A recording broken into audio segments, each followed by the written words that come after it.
Eu quero, então, chamar essa mesa, novamente, uma mesa afrocentrada, e que vai ser coordenada pela minha querida amiga, parceira, companheira, Tessa, que vai apresentar a mesa, tá certo, gente?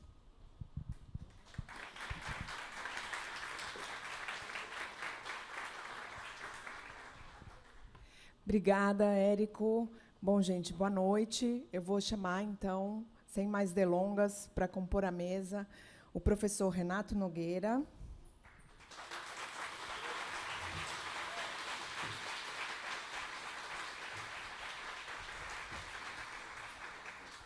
A professora Alina Leal.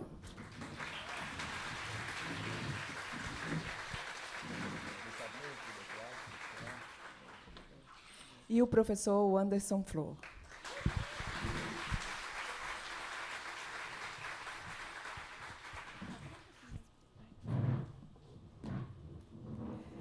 Bom, gente, então a gente começa essa mesa. Os participantes dessa mesa são muito modestos. Eles deram uma mini bio, bem mini mesmo, que eu vou passar para vocês. Renato Nogueira, que vai começar falando, tem vivência familiar griot. Ele é pesquisador da Universidade Federal Rural do Rio de Janeiro. Depois, a professora Alina Leal tomará a palavra. Ela é professora do Programa de Pós-Graduação em Filosofia da PUC do Paraná e professora colaboradora do PPG-DR. E, por último, o professor Anderson Flor finaliza a fala. Ele é professor do Departamento de Filosofia da Universidade de Brasília. Então, passa a palavra. Pode ler. Ele que vai.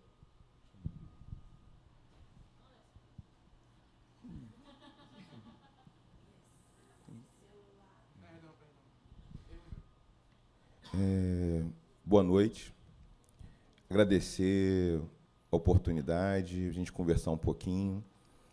Eu vou gastar por volta de 20 a 25 minutos para trazer aqui um dos meus principais investimentos intelectuais, uma das minhas principais tarefas cotidianas, que é investigar os afetos, que é um pouco tentar compreender como é que os nossos sistemas afetivos têm se compondo, de que maneira eles se compõem, como eles se constroem. Dedico essa apresentação a meu mestre, que ancestralizou em 2023, Nego Bispo, o qual abre aqui, né, o evento conosco, e começo. Inicio com um título: Qual o mais potente dos afetos? Cosmofobia e cosmofilia e confluências. Dito isso, pode passar? Vou fazer um sinalzinho. Pode passar. Eu estou trazendo aquelas coisas que a gente, nas nossas infâncias, nós sempre pensávamos, aquilo que atravessa, de algum modo, as primeiras perguntas mais inocentes da filosofia, que são aqueles 3 grandes conflitos: a nossa tensão com a natureza, a nossa tensão com os outros e a nossa tensão conosco. Eu estou interessado muito nesses caminhos e, de alguma forma, a filosofia está sempre conversando com isso. Como a gente lida com a potência que é a natureza, como a gente lida com terremotos, maremotos, cataclismas, como a gente lida com a relação com o outro, onde o nosso contato é de um porco-espinho, onde precisamos de afeto, carinho, atenção, e quando nos aproximamos tanto, a intimidade nos fere, como os espinhos, né? Como a gente se relaciona conosco, com o nosso envelhecimento, a nossa impotência, a nossa morte, os nossos erros, vacilos, acertos, é tudo isso. Dito isso, avançar, eu estou muito pensando com o Diop. E o Diop, de alguma forma, está conversando com Antônio Bispo dos Santos, com o Nego Bispo. Eles conversam muito, por quê? Diop fala em berços civilizatórios. Tem por trás disso, tem junto com isso, também uma certa biogeografia de como os afetos se constituem. Algumas sociedades, os berços civilizatórios, né, meridional e o setentrional, essas são algumas características de diferenciação. Então, ele está interessado como os equipamentos sociais são construídos em cada berço civilizatório. Então, por exemplo, no berço civilizatório setentrional, vai ter mais exército permanente. as construções arquitetônicas vão ter mais muralhas do que pontes, porque tem uma pré-condição que tem pouco recurso para muito desejo, tem pouco recurso para muitos interesses. Então, estamos a disputar recursos na vida. Isso está na teoria neomalthusiana, Thomas Malthus, demógrafo, geógrafo, ele está pensando sobre isso. Então, essa é uma base. Em contextos do berço civilizatório meridional, a gente tem tensão, a gente não se ama o tempo inteiro, mas a gente compreende que juntos podemos compartilhar, podemos construir de modo mais elaborado os desafios que são coletivos. A gente está no mesmo barco. Então, esses berços civilizatórios têm a ver com isso. Eles têm unidades matricêntricas. É uma ideia interessante que a Ifemadiumi traz, que não é exatamente matriarcado, né, como aquele oposto do patriarcado. Pode avançar, vou passar rapidinho por isso. O Diamond, ele tem... Eu estou só citando ele rapidamente, que eu acho que... Porque ele traz, de alguma forma, como alguns projetos civilizatórios, eles tendem a uma necessidade de expansão que, muitas vezes, produz guerras, justamente guerras permanentes, né? Guerras de expansão permanente. E como algumas culturas não se organizam dessa forma. Ele vai dando razões biogeográficas para isso. Não vou explorar tanto, mas como é que isso converge, né? Estão convergindo de alguma medida. Pode avançar. E agora eu vou, feito isso, eu vou até um ponto que eu considero muito importante, porque a gente está no GT de raça e conversávamos ontem, né? E o Anderson me conhece, o Am me conhece há muito tempo. Eu não estudo raça exatamente, né? Pesquisador do campo da raça, né?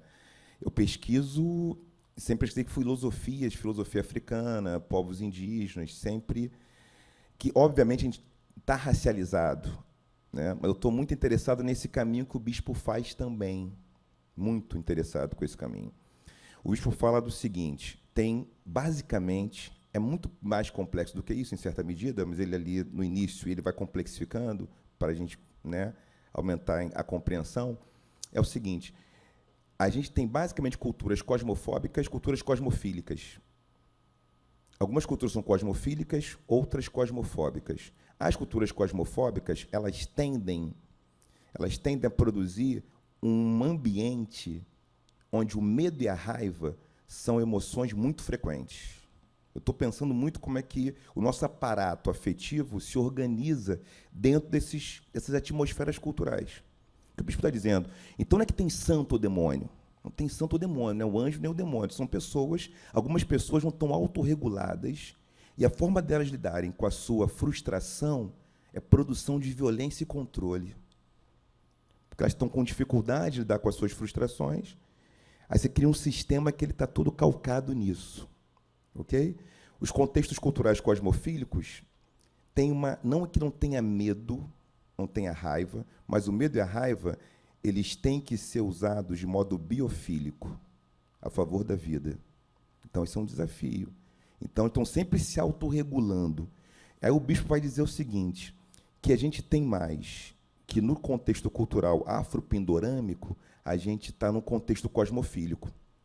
Então, o bispo está trazendo uma perspectiva que, num contexto cultural cosmofílico, a gente tinha isso muito mais frequentemente. Aqui, nesse contexto que a gente chama de pindorama, né? No contexto dos africanos também. Enquanto o contexto dos euroasiáticos era muito frequente a cosmofobia. Não que só tivesse contextos culturais cosmofóbicos. Tinham floresta de charuda, tinha um monte de coisa, tinham mulheres que faziam medicina, mas foram queimadas vivas pelo patriarcado naquele contexto. O medo que aqueles homens tinham crônico de que as mulheres pudessem dizer para eles como se curava uma enxaqueca. Percebam isso? E produziam tribunais altamente sofisticados para queimar mulheres. Em outros contextos, mulheres eram sacerdotisas, que abençoavam a terra. São contextos cosmofílicos, tudo bem? Não estou falando que não tem tensão, estou dizendo assim, tem uma diferença. Como a gente lida com as nossas tensões. Pode avançar. O tempo, trazer uma autora, Helena Maria Martins, aqui para a gente pensar junto, o tempo ele é espiralar, não tempo linear. nesse contexto. Nos contextos cosmofóbicos, a vida começa com um pecado, com uma culpa, uma dívida. Essa mentalidade da dívida ela é muito satisfatória para o projeto capitalista. Faz muito sentido. Essa dívida diante da vida, ela está em 3 tempos. O passado de um paraíso, o presente de muitas tribulações e um futuro de um paraíso retornado. É a terra prometida. Ok? Foi bem isso aqui? Esse é o esquema. Nos contextos cosmofílicos, são religiosidades, espiritualidades circulares, que não precisam operar com a noção de salvação. Não tem para ser salvo, a gente tem que se equilibrar, melhorar, é outra coisa. Então, muda a maneira de compor. Tá? Então, o tempo... Aí, pode avançar, eu queria chegar um pouco nesse campo. Eu estou partindo do pressuposto de que nós somos seres afetivos. E, como seres afetivos, eu estou pensando aqui numa linha, afetos primários, emoções, afetos secundários, sentimentos, afetos terciários, o pensamento. Pensar é um ato afetivo. E a gente está sempre num exercício de tentativa de equilíbrio, né, procurando ali um equilíbrio de como os afetos nos atravessam. E nessa procura, nessa busca, o medo tem função, todas as emoções têm funções. Mas quando elas perdem o controle, quando elas estão em caráter de descontrole, há uma tendência a, diante das frustrações, das tensões, há uma certa necessidade de imposição por conta de recursos escassos e desejos ilimitados. Então, a gente vai ter conflito no âmbito, tensões na relação com o outro, dos cotidianos, aquilo que eu falei inicialmente, né? E com a própria natureza, com o meio ambiente, com alguma coisa que a gente não conhece e quer controlar. Ok? Eu estou partindo, então, aqui, isso que eu estou colocando em esquemas de neurociência, isso está na filosofia do oeste africano, naquela noção que aparece com Kirikou e a feiticeira. Vou fazer aqui rapidinho. Kirikou e a feiticeira é uma história tradicional do oeste africano, em que o menino ele vai perguntar para o avô, que é um Djele, que vai trazer uma formulação de filosofia, por que Carabá a feiticeira é má? E ele responde, Carabá a feiticeira é má porque ela sofre. O sofrimento ele implica necessariamente numa forma de descarregá-lo que, em última instância, se transforma em violência. Em contextos que o sofrimento é manejado, a vida não se volta contra ela mesma. Está falando de vida. Como é que a gente se relaciona sem se matar, sem se machucar? Como a gente faz isso? Então, é sobre isso. E aí, a formulação, o enunciado filosófico ela é má porque sofre. As pessoas em estado de sofrimento, elas estão em um grau de descompensação dos afetos que elas compensam controlando. É aquela coisa que está nos grupos, né? Nos grupos terapêuticos, né? O patriarcado tem a ver com o medo que os homens têm das mulheres. A branquitude tem a ver com o medo daquilo que não é o seu próprio espelho narcísico. Com receio de admirar alguma coisa que está no âmbito de uma fantasmagoria, que foi fantasiada a partir de uma produção colonial. Tudo bem? Dito isso, então esse é o quadro. Eu coloquei ali um exame de termografia. Gente, eu não tenho pudores, eu gosto de filosofia, psicologia, psicanálise, neurociência, eu pego pesquisas neurocientíficas, eu pego tudo, não tenho pudor com nada disso, estudo filosofia dessa forma. Eu trouxe aqui uma fotografia de termografia, como é que alguns estados emocionais, como a gente fica. Ou seja, o racismo, o patriarcado produzem terror. O capitalismo neoliberal produz terror. O corpo se desorganiza. Né? E como a gente pode se organizar? Vou falar aqui, pode avançar? Como a gente se organiza? Nós vivemos em biomas afetivos, em ecossistemas de afetos. As instituições, as relações que nós temos, as famílias, o que a gente chama na psicologia sistêmica de família disfuncional, é um ecossistema afetivo que está desorganizado, que falta nutrientes. Ok? Então, vamos falar... Tem um ciclo, que é o ciclo tensão, carga, descarga, relaxamento. A gente carrega, descarrega e relaxa. tem um ciclo. Esse ciclo, não vou falar muito rápido, vou falar rapidamente, ele tem a ver com o quê? Com os 4 tempos das 24 horas do dia, madrugada, manhã, tarde e noite. Os 4 elementos, água, terra, ar e fogo. Legal? Está tudo ali. E a gente tensiona, carrega, descarrega, relaxa. Se um corpo fica muito tenso, a tensão do poder. Pessoas com poder tendem à violência. Por quê? O poder concentrado, ele desorganiza o corpo. Ninguém pode ter tanto poder. Tem que compartilhar. Ninguém suporta. Somos humanos. Nem divinos, nem demoníacos. Somos gente. E a gente começa a acreditar que é um pouco mais do que isso. E aí o poder faz isso. Pode avançar, por favor?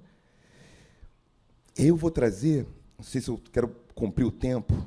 Estou no tempo ainda.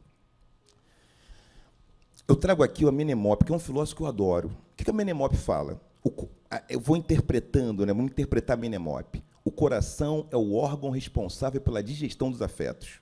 Porque o coração é o órgão do pensamento, das emoções e o órgão que tem a nossa natureza. Então, nós somos o coração. Então, pensar é um ato cardíaco. Um coração que não digere bem os afetos fica empanzinado. Todas as formas de violência é falta de digestão. O coração não digere mais. E aquela energia ela tem que ser descarregada de alguma forma. Era uma vez, contar a história de Alçar, Alcete e Sete. Era uma vez um rei. E esse rei tinha uma rainha. E tinha um irmão que queria o reino do seu irmão, do rei. Ele foi, armou uma armadilha, cortou o irmão em muitos pedaços, expôs para os 4 cantos do mundo. E a esposa, a rainha, foi até os 4 pedaços do mundo, chamou Anubis, e ela foi costurando e reconstruiu o rei. E o rei passou a ficar esverdeado. De preto que ele era, negro, dreadlocks, ele ficou esverdeado. O verde aqui é uma metáfora, um significante para a clorofila, como sinônimo de natureza. Porque clorofila faz o quê? Ela faz com que o gás carbônico vire oxigênio. Ela, o quê? Ela recupera. Nossas mitocôndrias ficam o quê? Oxigenadas, ficam trabalhando em bom estado. Então, aqui o verde é essa potência da regeneração. Quem é Alcete? A divindade do amor. Quem é Alçar? Nosso self. Quem é o Sete? O nosso desejo de poder. A gente pode contar isso como uma história de amor, ou nós podemos pensar isso como uma fotografia da nossa alma, do nosso psiquismo. E nessa fotografia é o amor que faz com que nós possamos estar de bem conosco, em contato conosco. O poder retira o contato que nós temos conosco. O poder nos dilacera. O poder nos arrebenta. Então, para quem tem muito poder, tem que ter muito amor. Avança um pouquinho, vou voltar depois para cá. Depois eu volto para cá fazendo... Esse é um estudo recente sobre ocitocina. Corações que tiveram tecido epicárdio, que foi cortado, que foi danificado, esses tecidos foram recuperados com ocitocina, que nós chamamos de hormônio do amor. Não existe um hormônio do amor. É muito complexo os neurotransmissores, não é só um hormônio, mas a ocitocina produz essa capacidade de aproximação com o outro. Pode atrasar? Atrasa, por favor. Ali está o coração e a pena de Maat. O que eu quero dizer para você é o seguinte: hoje um estudo do campo da neurobiologia está comprovando, ou demonstrando uma tese filosófica do Egito Antigo, do Kemet, que está dizendo o seguinte: o amor é um afeto catalisador de bem-estar que pode, se ele circular com algum grau de intensidade suficiente, não criar um paraíso, mas um mundo onde nós possamos celebrar a vida sem medo, imunizados do medo. É isso que está falando. Está bem isso aqui, gente? Está bem isso? Está bem? Eu senti a reação de vocês.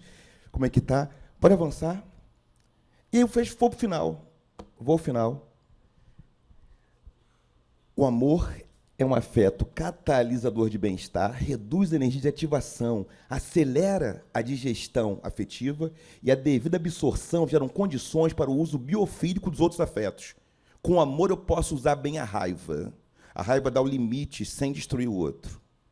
Com amor eu posso usar todos os afetos como uma potência que não é paraíso, mas pode criar a possibilidade de celebração da vida. A partir da filosofia de Amenemop e do mito de Alçar, o coração é o órgão onde se dá esse processo. Pode avançar? Gente, é isso, nos 25 minutos que eu prometi para vocês.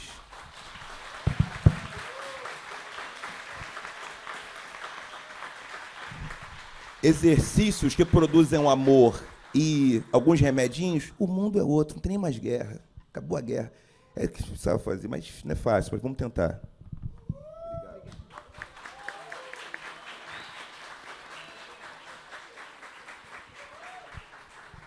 Agradeço muito, professor Renato Nogueira, e passo imediatamente a palavra à Alina.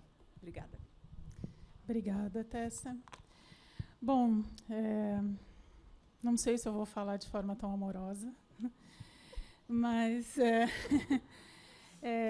a minha fala vai muito na direção das reflexões que eu venho desenvolvendo já há alguns anos. Mas, sobretudo, essas reflexões, eu quero enfatizar isso, dizem respeito às minhas experiências e às minhas experiências enquanto mulher negra na filosofia. Refletir filosoficamente a respeito disso é muito importante. Eu acho que é muito importante porque a gente vem falando de inclusão, de diversidade, enfim, no contexto filosófico brasileiro. Então, a minha fala vai muito nessa direção, né? Eu intitulei, vamos dizer assim, do epistêmico ao político, os limites raciais e de gênero na filosofia brasileira. E aí eu vou ler para respeitar o tempo também, né? Eu às vezes me perco no tempo. Mas vamos lá. O que é conhecimento? Como, enquanto seres humanos, interagimos e acessamos os objetos passíveis de serem conhecidos? Quais são esses objetos? Quais os limites do conhecer? O que significa conhecer? Uma das acepções do termo conhecer refere-se à capacidade humana de perceber, pensar e interagir com a realidade que nos cerca, seja essa concreta ou abstrata, numa tentativa de significá-la. A partir dessa interação, desenvolvemos conhecimentos complexos, expressos em linguagens distintas e elaboradas. É por meio do desenvolvimento dessas linguagens que se busca expressar o estabelecimento de relações entre os seres humanos e o mundo, e os seres humanos com suas experiências neste mundo e para além dele. Essas tentativas de relações fizeram com que variadas formas de interação dos seres humanos com o que os rodeia resultassem em distintas expressões do conhecer. Ao longo da história, a filosofia desempenhou e desempenha um papel crucial acerca dessas reflexões, acerca das reflexões epistemológicas. A epistemologia é, assim, o domínio do estudo filosófico ocupado com as investigações acerca do conhecimento e pode ser interpretadas, pelo menos, né, no nosso contexto filosófico, por duas linhas. Uma linha mais geral, que nos remete a uma análise do conhecimento, suas origens, seus limites e valores, também denominada de teoria do conhecimento, e a outra mais específica, que se centra no estudo crítico da ciência, sua linguagem, métodos, objetivos e explicações, a denominada filosofia da ciência. Independentemente de tais especificações, a epistemologia se centra na questão de como se estabelece a relação entre sujeitos cognoscentes e objetos cognoscíveis. A partir dessa questão basilar, e aqui agora aquela coisa de pular, né? Tá. A questão basilar, dessa questão basilar, a epistemologia tenta responder a questionamentos referentes às possibilidades do conhecer, o que ocorre com o sujeito que tenta conhecer determinado objeto e que pode ser considerado objeto de conhecimento. As respostas a esses questionamentos delineiam muitos dos debates epistemológicos no contexto filosófico. Quando analisamos a questão das possibilidades do conhecimento, nos voltamos basicamente para o ponto de saber se o ser humano, esse sujeito cognoscente, consegue ou não acessar seu objeto de conhecimento. E aí a gente tem distintas respostas filosóficas dentro do contexto, né, da dita filosofia que eu estou apresentando aqui e refletindo acerca. Com relação à análise do fundamento subjetivo do conhecimento, há reflexão acerca das características e capacidades do sujeito cognoscente para que este adquira conhecimento. E aí a gente tem distintas abordagens também dentro dessa filosofia, racionalismo, empirismo, criticismo e tudo mais, etc. E sobre o objeto de conhecimento, o questionamento de fundo reside em saber que realidade é cognoscível, passível de ser conhecida. E a gente pode ter idealismo, realismo, subjetivismo, objetivismo, enfim. Todo esse aparato teórico-conceitual se desdobra nos debates epistemológicos, filosóficos há bastante tempo. Mas um ponto importante que gostaria de ressaltar neste momento, pensando no contexto da filosofia brasileira, é que as respostas aos questionamentos acerca do conhecimento, e inclusive algumas críticas às abordagens mais tradicionais, no que se refere ao assunto, ainda giram em torno de uma visão de conhecimento situada, mas que se assume enquanto universal, objetiva e impessoal.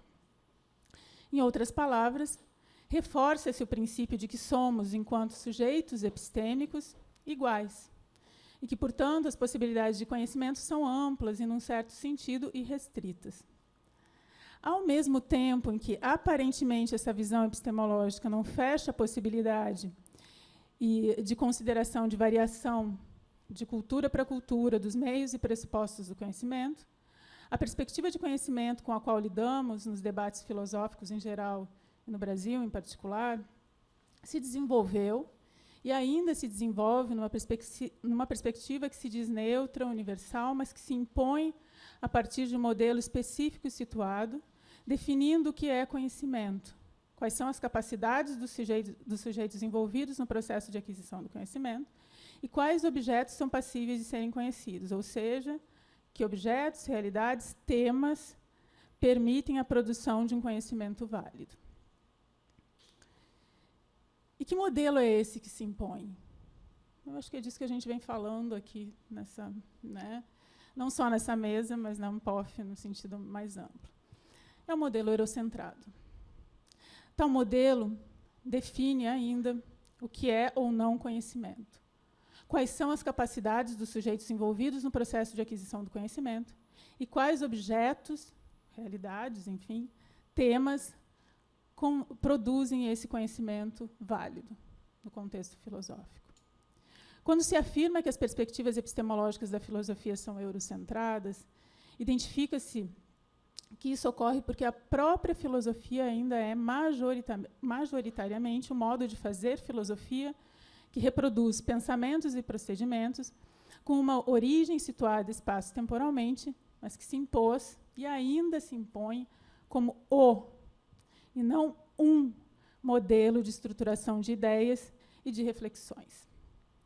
Um modelo universal, imparcial e neutro de pensamentos, posturas, procedimentos que permitem uma padronização do conhecer, ou seja, do produzir conhecimentos. Tendo em vista essa padronização, o que dizer de conhecimentos produzidos fora do âmbito eurocêntrico? A tentativa de validação de signos e significados que não se reduzem a esse padrão foi, e ainda é, muitas vezes, rechaçada na filosofia brasileira. Eu acho que a gente deve refletir muito a respeito disso. O que provoca não somente a exclusão do status de sujeitos epistêmicos a membros de determinados grupos da sociedade, mas ao status de objetos cognoscíveis daqueles que não estão no escopo dessa realidade, temas, assuntos passíveis de serem conhecidos e produzirem conhecimento a partir desse padrão. Essa exclusão produz várias consequências, bem objetivas e nada neutras, na produção do conhecimento filosófico. Uma dessas consequências é a marginalização do conhecimento produzido por pessoas racializadas, por mulheres e todas aquelas pessoas que diferem, de alguma forma, do que é considerado padrão de conhecimento, seja em termos de sujeito, seja em termos de objeto, enfim. Essa marginalização não diz respeito à baixa capacidade cognoscente, nem a uma ausência de propensão à produção epistêmica, mas a um brutal processo histórico, político, social, de produção e reprodução de padrões de inferiorização cognitiva imposto a tais pessoas, assim como a desvalorização de suas realidades epistêmicas. E aqui eu coloco entre aspas. O que aconteceu aqui, meu Deus? Tá, quase que fugiu. Quando pensamos nessas questões, aprendemos que as pessoas desses grupos mencionados anteriormente, mesmo se apropriando e assimilando o padrão dito filosófico, não alcançam um amplo reconhecimento de seus trabalhos. Esses grupos de pessoas sofrem do que Miranda Fricker denomina de injustiça epistêmica, a testemunhal e a hermenêutica, né? A testemunhal, né, na qual, a partir de preconceitos, o nível de credibilidade na fala dessas pessoas é deflacionado. E hermenêutica, na medida em que os recursos interpretativos coletivos deixam em desvantagem injusta a atribuição de sentido às experiências sociais dessas pessoas. Isso quando esses conhecimentos e essas experiências não são totalmente invisibilizados e silenciados na perspectiva filosófica, da perspectiva histórica da filosofia. A reiterada invalidação do conhecimento produzido por esses grupos. E mais do que isso, ainda há a naturalização dessa invalidação. E isso a gente tem que refletir muito, né? E quando eu falo em naturalização, é a gente simplesmente não estudar ou não ter nos nossos currículos disciplinas que envolvam, enfim, filosofias africanas e a gente achar que isso é normal, né? Um outro ponto assim que também chama atenção é a gente não ter, né, nos programas de pós-graduação em filosofia, ou a gente ter pouquíssimas pessoas negras. Quando a gente fala em mulheres negras, isso é terrível. E a gente naturaliza, ou a gente não, enfim, não questiona, né? Se há dificuldade, então, a partir da apropriação desse conhecimento imposto, imagina no que se refere a uma reflexão e diversificação do que pode ser considerado conhecimento filosófico. Muitas pessoas que ousam propor temáticas e metodologias diversas ao padrão de reflexão filosófica são, não tão raramente, rechaçadas do ambiente filosófico. E essas pessoas ousadas, não tão raramente, são as pessoas de grupos subalternizados na filosofia, como o grupo de pessoas racializadas e de mulheres, por exemplo. E o grupo sobre o qual recaem opressões raciais e de gênero, e aí o grupo das mulheres negras. Qual é o lugar reservado às mulheres negras na filosofia? E, a partir daqui, eu falo em primeira pessoa. Quais as possibilidades de filosofarmos e sermos identificadas como filósofos, no contexto da filosofia brasileira? Se ainda há um espaço marginal ocupado pelas mulheres brancas e pelos homens negros, imagina pelas mulheres negras, em contextos racistas, machistas e sexistas. Essa invalidação epistêmica recai de forma extremamente violenta sobre nós, por sermos pessoas negras e por sermos mulheres. A filosofia, e a filosofia produzida no Brasil, é expressa pela voz branca, hegemônica e androcêntrica. Não somente no seu conteúdo epistêmico, mas na produção e reprodução desse conteúdo eurocentrado, ainda como referência do que é filosofia, por professoras, professores, pesquisadoras e pesquisadores. O lugar das mulheres negras não está dado, nem epistemicamente, nem enquanto território a ser ocupado em ambiente de produção de conhecimento filosófico. E talvez seja nesse sentido que o epistêmico se converte numa perspectiva política, né? O meu corpo é um corpo político dentro desse espaço, né? Eu não estou só aqui produzindo pensamentos e é isso, né? De forma abstrata. Charles Mills, no Contrato Racial, ao desenvolver um diagnóstico da situação dos debates em filosofia política como justificativa da teoria do contrato racial, aponta para a correlação entre a cor da maioria dos acadêmicos da filosofia e a tradição eurocêntrica, com que estão ocupados de modo exclusivo numa implicação entre o tipo de associação em que vivem e a constituição de determinadas ideias do que conta como político e do que conta como debate e como saber sobre o político. A supremacia branca, segundo ele, manifesta-se como constitutiva das condições institucionais de circulação de pensamento político, produzindo hábitos profissionais, valores comunitários e referenciais aceitos como científicos. Eu aqui adapto esse pensamento, vamos dizer assim, trazido por Mills, e diria o seguinte, né, a partir dessa perspectiva, eu diria que a cor e o gênero da maioria dos acadêmicos da filosofia e a tradição eurocêntrica e androcêntrica, com que estão ocupados de modo exclusivo numa implicação entre o tipo de associação em que vivem e a constituição de determinadas ideias do que conta como político e epistêmico, e do que conta como debate, como saber sobre a episteme e a política. A supremacia branca e a estrutura machista, sexista e misógina manifestam-se como constitutiva das condições institucionais de circulação de pensamento, produzindo hábitos profissionais, valores comunitários e referenciais aceitos como científicos. Ao falarmos dos limites raciais e de gênero na filosofia brasileira, identificamos os lugares, ou os não lugares, das mulheres negras.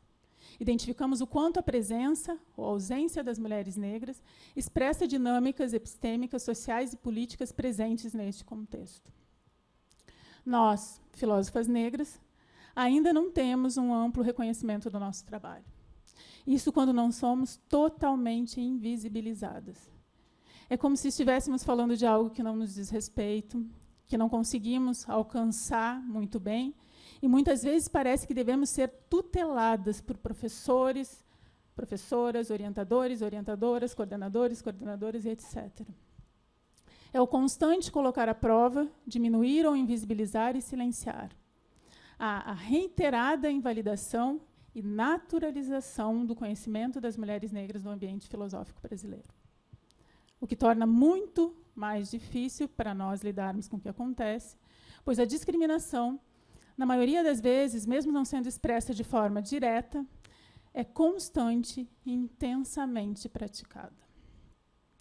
Muitas filósofas negras têm que desenvolver suas pesquisas em outras áreas, pois o que propõem e fazem não é considerado filosofia. Quando temáticas voltadas a questões raciais e de gênero, de pensadores, pensadoras, negros e negras, por exemplo, são absorvidas no campo filosófico, a produção fica a cargo, na sua maioria, e aí tem, né, o pódio, de homens brancos, seguidos de mulheres brancas, que assumem essa episteme como seus objetos de pesquisa. O que constitui um movimento importante para a ampliação do pensamento filosófico, né, já temas relacionados a questões raciais, de gênero, enfim, serem trabalhados dentro desse contexto, né, é um movimento necessário, mas eu diria que não suficiente, tendo em vista o fato de que, mais uma vez, a invisibilização e o silenciamento acabam operando sobre nós, mulheres negras, enquanto produtoras de saberes filosóficos. Talvez devêssemos repensar a filosofia a partir de um debate que envolva reflexões acerca da universalização, contextualização, métodos, linguagens e sujeitos envolvidos na produção de conhecimento, e, sobretudo, diversidades epistêmicas. Talvez seja interessante repensar o padrão eurocentrado e em que medida tal padrão impede o conhecimento de diferentes perspectivas e desconsidera uma diversidade de conhecimentos e saberes. Talvez o repensar a filosofia nos conduza à compreensão de uma dinâmica e de uma lógica que silencia determinadas pessoas, de determinados grupos não reprodutores dessa visão hegemônica de conhecimento, impondo a esses a apropriação e assimilação de um conhecimento caracterizado pela neutralidade, impessoalidade e objetividade como sendo o único possível. Isso envolve valorizar as perspectivas vivenciais, então, esse repensar, né, de determinados grupos, dialogar e trocar, né, trocar e atuar na diversidade de formas de conhecer, né. Repensar não é somente o que é conhecimento. O que é conhecimento filosófico mas por quem, onde e como ele é produzido. Um caminho para o debate talvez seja olharmos epistemicamente, mas também histórica, social e politicamente para a filosofia. Com relação a nós, filósofas negras, eu diria assim, que embora tentem nos invisibilizar, nos colocar em não lugares, né, nós produzimos conhecimento filosófico de distintas formas, né, seja assimilando, seja apresentando novas perspectivas, enfim, ou diferentes perspectivas. A reivindicação do reconhecimento de filósofas negras enquanto produtoras de conhecimento filosófico se constitui na recusa de apagamento e silenciamento enquanto, né, pessoas reflexivas, autônomas, né, filósofas mesmo. Né. Expressar a invisibilização é um movimento de resistência à hegemonia imposta pelo imaginário racista, machista, sexista, misógino, constituinte da sociedade e que, infelizmente, ainda é reproduzido fortemente no ambiente filosófico brasileiro. E aqui, já me encaminhando, né, já finalizando, eu trago aqui o termo, né, resistir, resistimos, mas eu falo, né, por mim, né, e acredito que muitas pensadoras, filósofas negras, não querem mais só resistir. Né? A resistência é cansativa demais. A gente tem direito a estar nesses espaços. Né? Então, para além de resistência, a gente quer existir, coexistir, né, nesses espaços, ou nesse espaço do contexto da filosofia brasileira. Né? E essa existência, coexistência, é nossa por direito. Obrigada.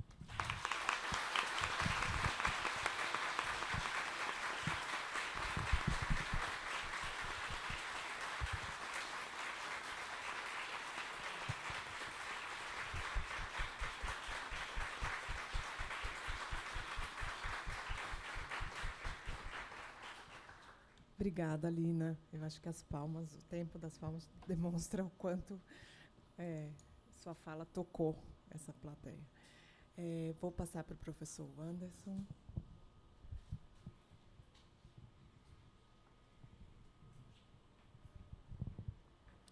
Bom, boa noite a cada uma e a cada um.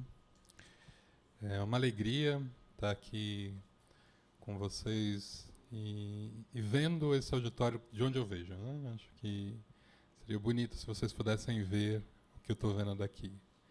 Tendo visto algumas outras vezes a Ampof. Dá alegria. Né? Acho que isso valeu a pena. E está diante de nós como uma das figuras que fez com que a gente tivesse aqui hoje a professora Helena Teodoro, que é uma precursora do debate que a gente está fazendo há mais de 40 anos, né? Formou, através de seus textos, muitas e muitos de nós. Então é uma alegria que a gente esteja aqui hoje conversando, né? Num lugar que ela ocupou muito pouco, né? E que hoje é uma alegria estar aqui contigo, né? E saber que o papel de professora foi muito importante. E eu vou falar como professor também. Né? E como professor gostaria de começar com um agradecimento à organização, né, desse encontro da Ampof pelo bonito trabalho, né? E pelo convite em poder dividir essa mesa com pessoas que eu admiro, né? A querida Alina, Renato, que a gente já se conhece há algum tempo, conheço há menos tempo Tessa, mas tenho me encantado pelo trabalho que ela tem feito também. Né? E menos indisciplinado do que o Renato, né, eu tentei me relacionar com o tema da mesa sem a potência toda da fala de Alina, mas tentando abordar, né, com vocês algumas paisagens em torno do cenário filosófico brasileiro e delinear algumas ideias em torno de possibilidades que as filosofias africanas possam operar nesse cenário. Vocês já devem ter entendido que nada disso aqui é estável, né? Seja a ideia de um terreno ou um cenário filosófico brasileiro, ou de mesmo de filosofias africanas, como a gente já viu aqui ao longo de várias falas, né? Então, essa tarefa está longe de ser tranquila.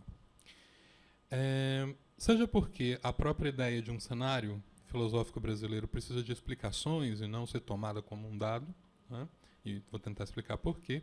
Sobretudo quando a gente toma como ponto de partida um interessante debate que começou, né, na coluna da Ampof, a partir da segunda metade de 2016. Não sei se vocês acompanharam. E nós veremos ali que a própria ideia de uma filosofia brasileira está longe de ser assentada e tomada como algo consensual. Uma série de questões foram colocadas ali. Existe uma filosofia brasileira? Deveria existir uma tal filosofia? Quais os sentidos, avanços ou perigos, né, em torno da possibilidade de existência de uma filosofia nacional? Esse debate durou um ano e um pouquinho, né? Com várias participações que foram de textos do Rafael Adoc Lobo, passando por provocações do Vladimir Safatli, o Júlio Cabreira, né? E os estudantes e as estudantes foram se engajando nesse debate de uma maneira muito bonita, né? Até as filósofas perguntarem, vem cá, esse negócio tem gênero, não tem cor, não tem, como é que isso funciona? E desde o início desse debate, né, que reacende uma série de outras discussões que atravessaram a prática da filosofia no Brasil, muitas foram as posições que apareceram em torno das possibilidades filosóficas no cenário nacional, e também muitas delas foram posições sobre as possibilidades brasileiras de pensar o fazer filosófico. Em capítulos mais recentes desse debate, né, incrustada no peito da comunidade filosófica brasileira, está uma série de questões vinculadas com uma relevância do que pode ser considerado como filosófico ou não, né, que, portanto, deveriam conduzir os currículos de formação em filosofia ou a formação filosófica. E é isso que me interessa nesse debate, tá? Com a problemática do método filosófico adotado nas filosofias brasileiras, sobretudo no que diz respeito aos sentidos e limites da adoção do método estrutural em nosso país. Esse ano foi recheado de debates sobre isso. E com a demanda por mérito de um lado, excelência ou mesmo filosoficidade, né, de um pensamento enraizado em nosso país, né, e que, por último lugar, as questões ligadas à identidade mesmo para o fazer filosófico. E nesse contexto, além da própria geopolítica da filosofia, para pensar em filosofias africanas, questões vinculadas com as relações raciais, com as relações de gênero, com sexualidade, assumem um lugar importante nesse debate. Seja para adotá-las, seja para recusá-las. Então, esses foram os termos, né, que, ao menos desde 2016, têm animado de uma maneira bastante nervosa, né, as comunicações virtuais em torno do fazer filosófico brasileiro. É diante dessa última parte do debate que o contexto para as filosofias africanas tem sido colocado em discussão. E como há muitas nuances nesse debate, eu gostaria aqui de inicialmente frisar duas dimensões específicas. Isso que eu chamaria aqui de agendas políticas, né, e aquilo que indico como políticas do pensamento, no contexto da produção e do ensino da filosofia de modo geral e das filosofias africanas de maneiras específicas. Então eu passo essa discussão sobre as agendas políticas, que é a própria ideia de agenda nos incomoda muito na prática filosófica. Parece que haveriam esquemas de controle ou regulação daquilo que a gente faz ou daquilo que a gente poderia fazer. Isso também esconde o fato, né, de que durante muito tempo a política foi entendida apenas como uma área ou objeto da investigação filosófica. E parte, né, hegemônica da comunidade filosófica resistiu em admitir que, como qualquer outra prática humana, a filosofia também respondia às demandas políticas do seu tempo. O velho mito da neutralidade e da objetividade também rondou a prática filosófica, se é que ainda não ronda, né, mesmo quando ela ainda lidava com temas de alto impacto político. E a partir dessa suposição, Imaginava-se que a filosofia pairava por sobre os desejos e interesses que atravessavam as experiências humanas, como se ela estivesse blindada, né, dos modos como a raça e o gênero, por exemplo, impactam os nossos modos de ser, pensar e produzir. Só que as crises políticas do século XX, né, e suas projeções no nosso século tornaram absolutamente insustentável essa pressuposição. Mas a questão estaria longe de ser resolvida. O temor de que os desejos e interesses dos filósofos e filósofas, na maioria das vezes dos filósofos, nos envolvessem em um tipo de relativismo filosófico, assombrou e ainda assombra muita gente da comunidade filosófica, hoje. E a possibilidade de que a filosofia se torne um campo de um vale-tudo no pensamento ainda provoca a busca de parâmetros mais ou menos rigorosos que procurem barrar a possibilidade desse mesmo relativismo, protegendo a tão propalada e almejada universalidade do pensamento filosófico. Parte desses parâmetros buscam, na construção de argumentos solidamente construídos, com um rigor lógico que possibilite frear os ímpetos apaixonados dos filósofos e filósofas, reduzindo o impacto que esses poderiam ter na produção filosófica de fato. E isso é ainda algo que tem sido buscado na formação e na prática filosófica acadêmica. Vejam, por exemplo, os parâmetros avaliativos que nós temos para as teses e as dissertações, para os artigos que a gente envia para as revistas, os pareceres que recebemos e aqueles que somos demandados a oferecer. Dentre as várias estratégias, né, buscadas para esse fim, né, sobretudo da formação e da prática filosófica acadêmica, né, a circunscrição da filosofia ao campo da história da filosofia, de um lado, ou a dependência da prática filosófica de sua história, tem sido uma das mais potentes. E antes que a gente se irrite, comigo pelo menos, eu não vou aqui fazer nenhuma crítica à história da filosofia, gosto muito dela, me divirto muitíssimo com ela também. E mais do que defender, né, que essa seja uma estratégia que seja não eficaz, né, ou legítima, e o que tem pouquíssima relevância, diga-se de passagem, porque os documentos oficiais que regulam a formação filosófica no Brasil, e aqui eu estou pensando nas diretrizes para a formação docente para os cursos de filosofia, tanto para o bacharelado quanto para a licenciatura, assim como também os documentos que regulam a prática do ensino da filosofia nas escolas, né, demandam uma sólida formação em história da filosofia para o fazer filosófico. Então, esperneemos o quanto quisermos, a gente tem que lidar com a história da filosofia. A questão é como lidar. O que me interessa aqui é entender de que modo a história da filosofia se abre ou não para as agendas políticas do nosso tempo. E aqui é importante notar que a história da filosofia não é uma entidade concreta. Ela é uma prática orientada por um conjunto de parâmetros de relevância que tornam algumas ideias como parte de um cânone, seja de modo mais persistente ou mais passageiro. É o filósofo ou filósofa que, em diálogo com sua comunidade, que decide aquilo que compõe a história da filosofia. Portanto, ela não é um dado. Se observarmos o último exame do ENAD, destinado a estudantes de filosofia, foi voltado para o bacharelado. O próximo vai ser voltado para a licenciatura, que aconteceu em 2021. Veremos como a história da filosofia atravessa o currículo que se espera que quem termine um curso de filosofia tenha percorrido. Um bacharelado, pelo menos à época. O item 1, filosofia antiga. 2, filosofia medieval. 3, filosofia moderna. 4, filosofia contemporânea. 5, antropologia filosófica. 6, lógica. 7, filosofia da ciência. 8, filosofia da história. 9, estética e filosofia da arte. 10, filosofia da religião. E 11, filosofia no Brasil. Talvez, não é com exceção da lógica, a depender de como que a gente aborde, né, os demais itens normalmente são tratados nos cursos de graduação em filosofia através da história desses componentes.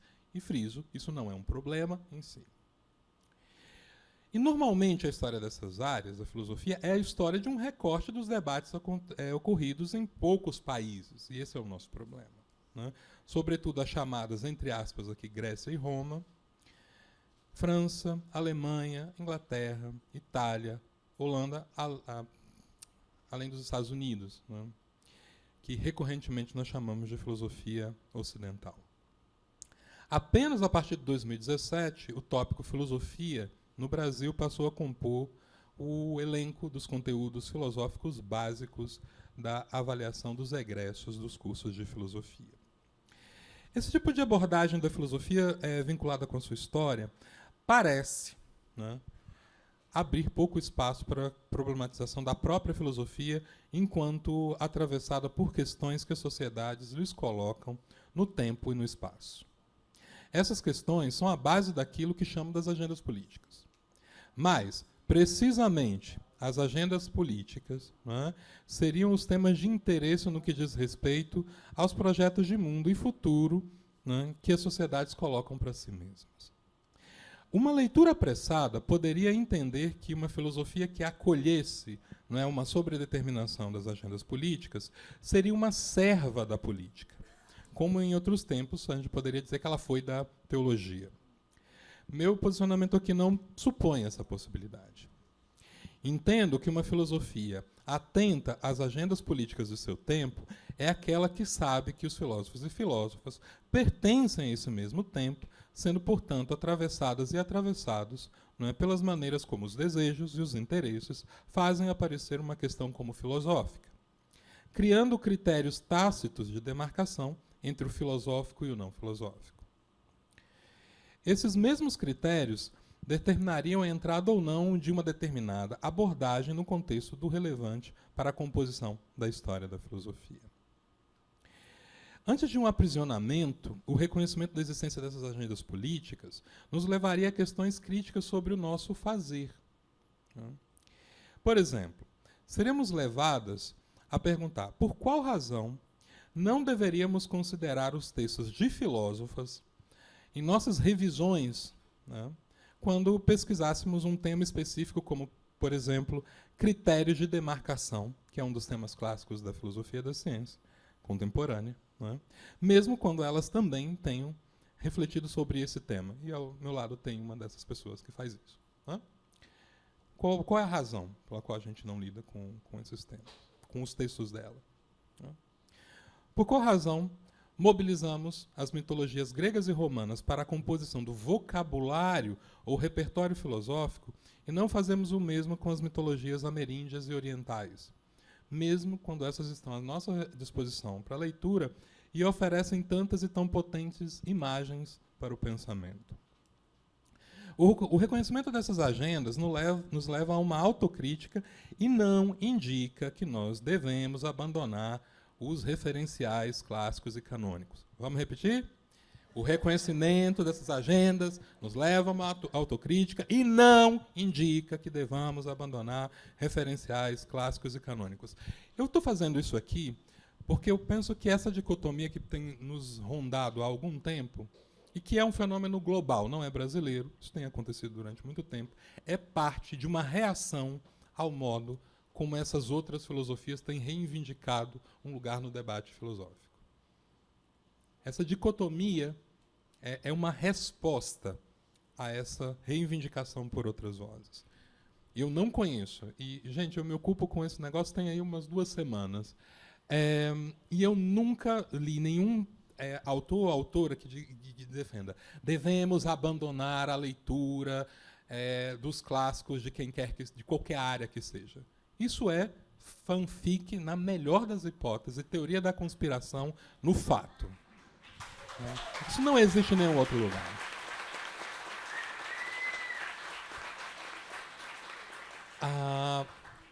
O reconhecimento da parcialidade dos nossos critérios de relevância pode fortalecer a construção de uma história da filosofia que sirva como base para uma formação filosófica. E é aqui que entra em jogo a dimensão que eu gostaria de trazer para a problemática das filosofias africanas. Há reflexões teóricas e analíticas, críticas sobre a realidade, os humanos, as suas relações produzidas na história que as pessoas africanas também produziram. Há tanto ou mais tempo, e Renato chama atenção sobre isso há muito tempo, Catiúcia, que está aqui, Helena Teodoro, que está aqui, tantas outras pessoas que estão aqui, Aline, Fernando. Enfim, nós temos muita pesquisa sobre isso, não é? Mostrando que a gente tem uma vasta bibliografia. Não é uma questão de não ter. Não é?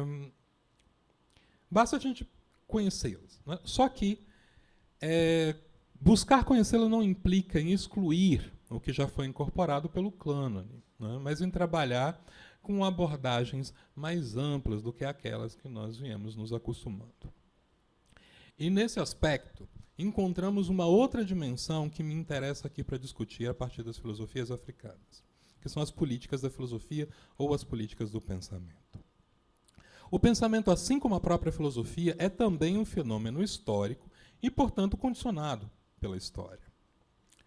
Esses condicionamentos históricos não raramente são organizados, articulados, não é? Por posições que determinam o prestígio e o poder.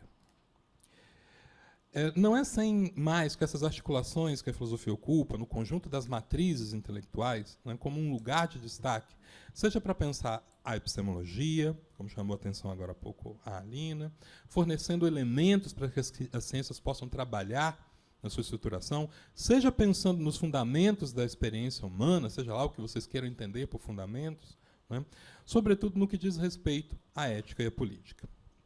E, embora internamente vinculadas, as agendas políticas e as políticas do pensamento atuam em dimensões distintas das relações da filosofia com o mundo humano cotidiano. Enquanto as agendas políticas mobilizam desde uma exterioridade os sentidos e valores atribuídos à filosofia, nas políticas do pensamento, ou nas políticas da filosofia, a filosofia pode fornecer diretivas ao restante das experiências humanas, o que lhe concede um lugar de prestígio. Eu não estou dizendo que eu concordo com isso. Estou tentando fazer uma espécie de fenomenologia de como esse negócio tem funcionado.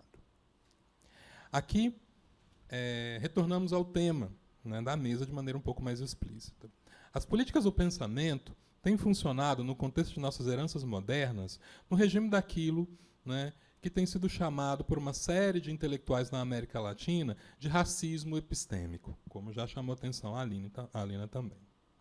Esse modo de pensar o racismo entende que os conhecimentos também são divididos e hierarquizados de acordo com a racialização dos sujeitos que produziram tais conhecimentos, até o limite de pressupor que algumas figuras do humano seriam impossibilitadas de produzir conhecimentos.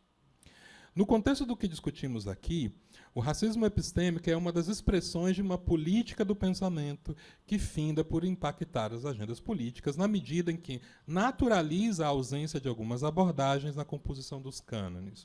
Sobretudo, não é, quando há uma certa naturalidade, não é, e que sustenta a existência de uma certa naturalidade também na construção dos critérios de relevância que compõem esses mesmos cânones.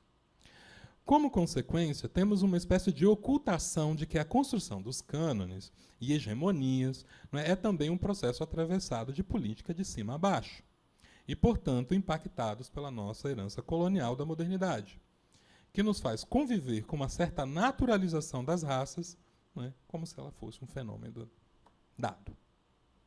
E muitas vezes utilizamos essa distinção para também nos referirmos às culturas, as altas culturas, como aquelas que possibilitem o fornecimento dos elementos relevantes para os cânones, ao passo que as demais seriam, no máximo, objetos do pensamento dessas posições supostamente superiores, ou ainda figuras do exótico, né, que podem até nos emocionar e divertir, mas que pouco contribuem para a produção da matriz do conhecimento, levada a sério pelas estruturas legitimadoras dos lugares de debate sobre os conhecimentos.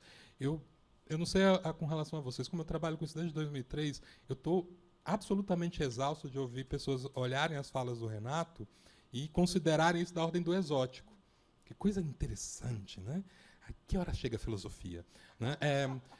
Porque você olha isso como um lado de fora, porque é da ordem da cultura daqueles povos que não têm uma cultura superior, né? E essa é uma crítica, minha gente, que já está na tese de Helena Teodoro, que está aqui na frente, da década de 80. Né? Então, isso é muito importante de que a gente veja que esse é um fenômeno de longa duração no debate filosófico contemporâneo. No contexto das políticas do pensamento, tal como venho contornando aqui, né, podemos pensar que o racismo epistêmico ultrapassa o convencional sistema de práticas e valores que organizam, né, as relações entre as pessoas, atuando inclusive como uma imagem da realidade, não raramente prescrevendo estruturas fundamentais sobre as quais operariam os processos basilares do que percebemos sobre nós. Essa abordagem do racismo apontaria para a situação de que o racismo se mostra como uma imagem da realidade. Essa imagem não seria apenas descritiva, mas, sobretudo, prescritiva, impactando os modos como percebemos os conhecimentos e as relações humanas. E tudo isso oculta, não é, que a raça nada mais é, como nos ensina Rita Segato, a inscrição no corpo de uma posição na história. Reverberando as hierarquias estabelecidas pelo racismo colonial, vimos o estabelecimento de uma diferença hierarquizada entre as populações que se expressaria nos corpos e projetaria distinções cognitivas e morais. E não nos esqueçamos, o racismo aqui ele oferece uma gramática de outras formas de opressão para o mundo moderno. O gênero começa a funcionar como raça também. A classe começa a funcionar como raça também. Assim, esse racismo epistêmico implica também em uma espécie de antropologia filosófica racializada que operaria nas bases dessa política do pensamento. Os corpos marcados, não é, pela raça em sua dimensão negativa, inferiorizada, seriam mais próximos de um funcionamento bruto da natureza, ao passo, não é, que os corpos marcados de modo positivo em uma dimensão superiorizada pela raça estariam mais próximos das ações racionais e culturais, não é, com a natureza. Um exemplo dessa distinção seria a afirmação de corpos negros ou indígenas habitados pela natureza imediata, enquanto os corpos brancos seriam habitados pela razão mediadora. E mais do que uma mera distinção, teríamos aqui uma hierarquia entre corpos brancos superiores e corpos negros ou indígenas inferiores. Alguma novidade no que a gente está dizendo aqui? Esse é um velho discurso. É isso que é o incômodo, a necessidade de repetir esses velhos diagnósticos tanto tempo depois.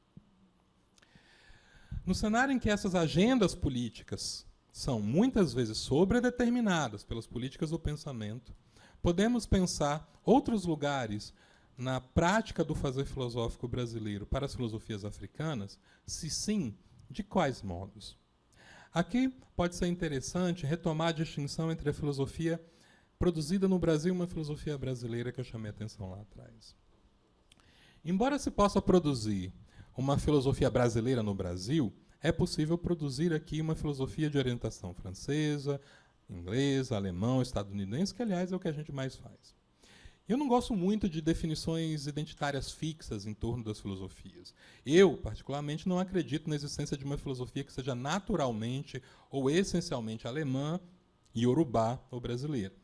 Mas acredito, por outro lado, que possamos identificar os modos como a história de um fazer filosófico em cada lugar determinou esse mesmo fazer. E a hegemonia acadêmica brasileira decidiu escolher se orientar pelos modos de produção desse mesmo fazer filosófico, de um determinado setor das academias francesas, inglesas, alemãs e estadunidenses.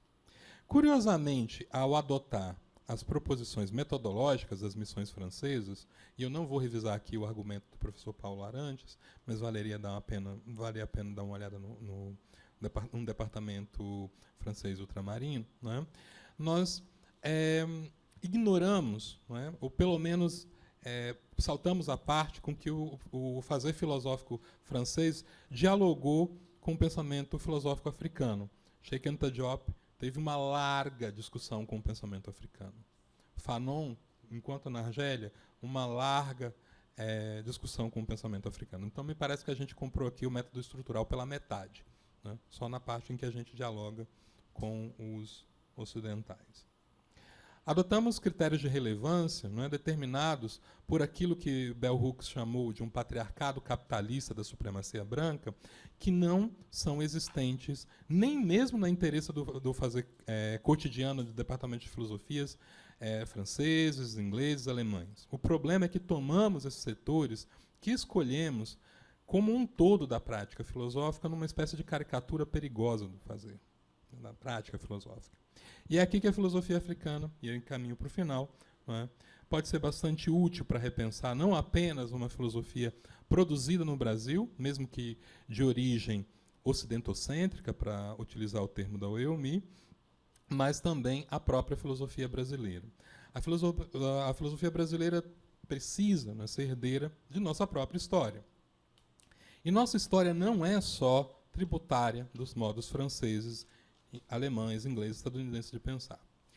E isso não significa que tudo o que se tenha sido produzido no Ocidente esteja sob suspeita aqui, novamente. Não é uma geografia que está em questão, mas uma geopolítica do pensamento. Eurocentrismo, a crítica ao eurocentrismo não é uma recusa da Europa. Isso é uma outra caricatura que desqualifica o trabalho que a gente está fazendo. A crítica do ocidentocentrismo não é uma recusa do Ocidente, ou como eu tenho ouvido em algumas falas no cenário filosófico brasileiro, uma recusa do Ocidente, como se a gente agora quisesse banir o Ocidente do planeta. E essas caricaturas são muitíssimo perigosas para o que a gente está fazendo aqui. No contexto das políticas de pensamento da filosofia, podemos afirmar que temos disputa por aquilo que em outro lugar chamei por lógicas de conhecimento, que entendo como sendo um conjunto de orientações que dão forma aos modos de produzir conhecimento, mobilizando ferramentas de teorização, esquemas de argumentação, pressuposições em torno de relações entre a teoria e o vivido, envolvidas na produção do conhecimento, que determinam as maneiras como o que pensamos se relaciona com a história em toda a sua multiplicidade de abertura. Dessa forma, as lógicas de conhecimento não se reduzem, a princípio, aos temas e problemas com os quais o conhecimento se enfrenta, mas àquilo que faz com que algo possa ou deva ser problematizado e tematizado. Assim, as lógicas de conhecimento são solos culturais que permitem a inteligibilidade de modos de produção epistêmico, indicando ambiências epistemológicas nas quais o conhecimento adquire sentido. Portanto, ao trazer para o debate das filosofias africanas, não é, essa discussão, é preciso evitar o risco de trabalhar com lógicas de conhecimento ocidentocêntricas, que nada tem a ver com a recusa do Ocidente, porque os filósofos no continente africano estão dialogando com o mundo inteiro. Leiam o Diop, que o Renato mostrou aqui. A unidade cultural da África Negra, que traz a tese que o Renato sustentou aqui, é um debate com o Ocidente. Não é anti-ocidental. Não se trataria, portanto, apenas de ampliar o cânone, numa proposta de inclusão de um contexto já restrito, mas em pensar em outros modos de fazer a própria filosofia, na sua relação com aquilo que a colonial modernidade chamou de tradição. As filosofias africanas, ao pensarem em condições sempre entre mundos, né, pois as filosofias estão interessadas em alternativas, né, excludentes, mas também vivem nesse mesmo mundo, né, se posicionam historicamente já como perspectivas plurais, abertas e diversas. Eu não estou dizendo que ela é a única a fazer isso, eu estou dizendo que ela faz isso. Estudar, pesquisar e ensinar as filosofias africanas muda a nossa relação com o próprio fazer filosófico, que se desencastela dessa posição excludente para um genuíno interesse e curiosidade sobre os muitos modos de pensar que se afirmam pelo mundo. Os estudos críticos sobre a colonialidade têm chamado a atenção para o fato de que os processos políticos de colonização são relacionados internamente com a colonização do nosso imaginário e da subjetividade, de modo que o exercício do poder colonial é também um exercício de afirmação de um jeito de ser no mundo e de conhecer nesse mesmo mundo. Essa colonização, né, seja política, do imaginário, subjetiva, opera a partir de uma espécie de gramática social organizada em torno do racismo, que fundamentalmente captura a diferença em hierarquias opressivas, distribuindo de modos desiguais, né, os lugares de poder, de imaginação, de ser, de agir e de conhecer. Nesse sentido, precisamos estar atentas a esse fenômeno para que nós não reproduzamos, né, nos estudos e ensino sobre as filosofias africanas, a operação dessa lógica colonial do conhecimento. Isso implica, inclusive, em estar num terreno de disputa excludente. Vamos ter que respirar um pouquinho com isso, né? Lógicas que fazem com que se capture a experiência de pensamento filosófico africano. Nessa maneira hierárquica de pensar como o conhecimento é produzido e transmitido, o que finda por desconsiderar o que as próprias experiências históricas africanas produziram no decorrer do tempo, é efetivamente uma reprodução dessa lógica. Então, digamos, um curso de filosofia puro sangue seria antifilosófico no sentido geral, né, e antifilosófico africano também nesse sentido. Diante desse risco e cenário, que pode resultar em trabalharmos com filosofias africanas como se fosse mais um capítulo da história universal da filosofia, fazendo com que as matrizes ocidentocêntricas coloniais, e eu não estou falando das matrizes ocidentais, ou ocidentocêntricas coloniais, sigam prevalecendo hegemonicamente, é importante, mesmo que a gente estude filosofias africanas, esse é o ponto. Eu posso fazer um curso ocidentocêntrico que o conteúdo seja de filosofia africana, né? É importante a problematização, portanto, dessa hegemonia, né? Sobretudo como nos lembra a Oeomi, que apareceu também no interior dos estudos africanos, né? Dos quais a filosofia africana tem sido parte.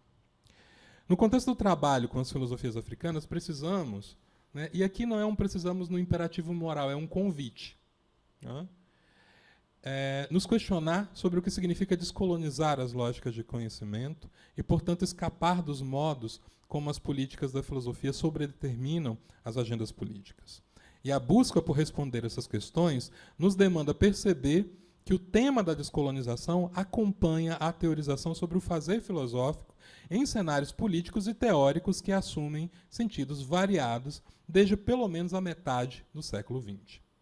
A teoria crítica, os estudos pós-coloniais, os estudos subalternos, os estudos sobre a colonialidade, a contracolonização que nós vimos aqui, se difundiram e seguem se difundindo com objetivos e alcances e sentidos que variam tanto no tempo como no espaço, né?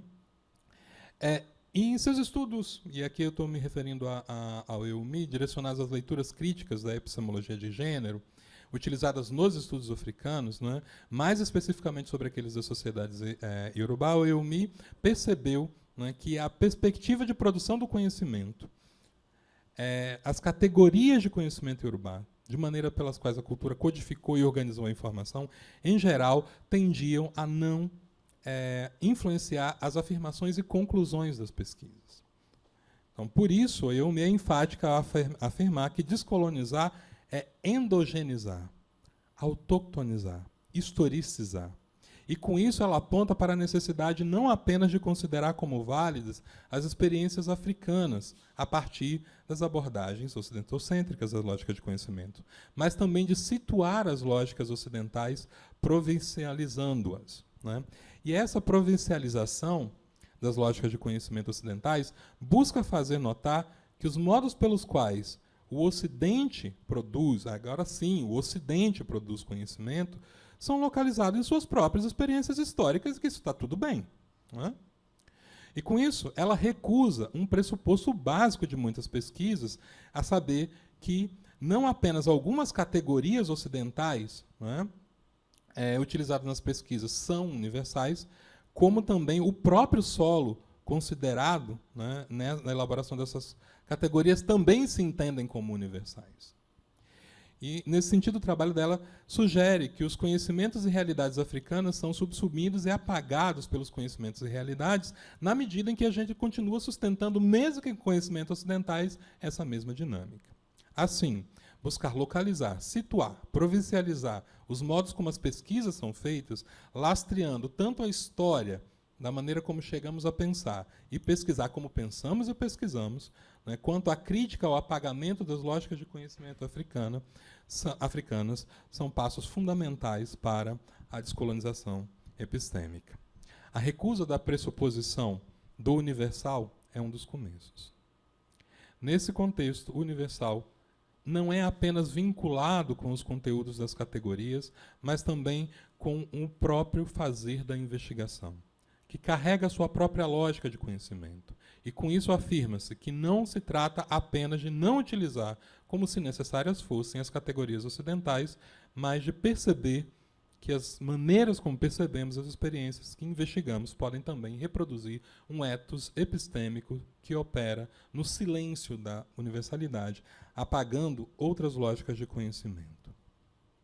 Essa compreensão dos modos como percebemos sobre a égide da condução ocidentocêntrica se relaciona com a necessidade de entender, não é, como os domínios do político e do epistêmico se entrelaçam, mas a Alina falou sobre isso muito melhor do que eu não vou voltar a esse tema. Né?